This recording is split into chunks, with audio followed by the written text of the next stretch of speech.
This nibble originally aired on RSBNB Update, episode 916. RuneScape Endgame is everything. Enjoy. Do you ever think that we could go back to seeing more of those kind of goals come into game that were in that full comp framework over time? Because I mentioned Master Max, but do you think that would be something that would I would like to. Yes, along? I think what we were trying to achieve there is still quite important in terms of breaking things down into sub goals. That's why I mentioned the puzzle box, because one of the possible ways of breaking something like comp down is, so obviously, so we want to keep comp, but then we want sort of sub comp, so you can work on part of it. Yeah. That's what you want. And another way of doing that would be to do it by year.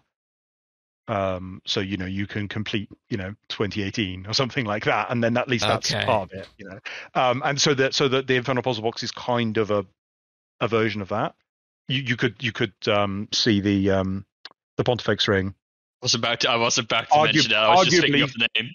Arguably, the Pontifex Ring does a better job than the Puzzle Box does, even though the Puzzle Box came later. But the Puzzle Box is complicated. We're going to be trying the same thing again. Well, I say next year in 2023. Happy New Year, everybody. But yeah, we'll be doing the same thing again with the idea of sort of participating in the storyline, where storyline is not just quests, it's the updates. What the puzzle box doesn't do particularly well. So we used to joke back during the Compre work. We used to joke about, because people used to say there are a lot of arguments about the word completionism and its dictionary definition, and we talked about sort of like 3 levels of completion: participation, and then completion, and then I guess what we would call in RuneScape trimmed completion.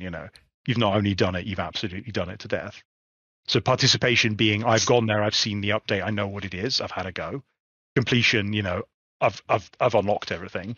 And then trim, I've unlocked the unreasonable thing, I've unlocked the gold title. It's to go outside now and play some football or something like that. Yeah. and the puzzle box kind of hits that sense of participation, right? It asks you to participate in the update. And we actually found that very difficult to design for, because we were locked into a linear unlock design. Yeah.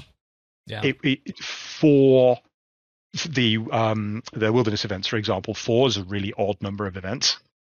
It's slightly too annoying if you're trying to grind it out. If you just want to get through that quest line as quickly as possible, 4 events is kind of annoying to have to do. I've heard that. Yeah. But if you're playing in that month, it's nothing. On release, 4 events is trivial. You complete it in within 2 hours of launch if you catch the Bloodwood Tree one, right? You just do it instantly and you're done. Yeah. And then there's no further reward for doing any more events. And so it feels like it doesn't. We actually found it much more harder to design for than we expected. And then we had the same problem again, obviously, with the farming. It was complete coincidence that 2 updates in a row ended up having essentially time. They weren't intended as time gates, but the nature of the content was such that it was implicitly time gated. Right. Actually interacted very poorly with the puzzle box, and meant that the puzzle box requirements don't feel great as participation rewards, but they also don't feel at all like completion rewards. Yeah. So what we should have done in retrospect is that each tier of the puzzle box, these are sort of participation tier to unlock it and move on, but then you upgrade that tier of the puzzle box by doing, so you do 1 event to unlock it, and then 10 events to upgrade it, and then 100 events to upgrade it further. And then you've got your participation, comp, and trim for each update already defined as you go through.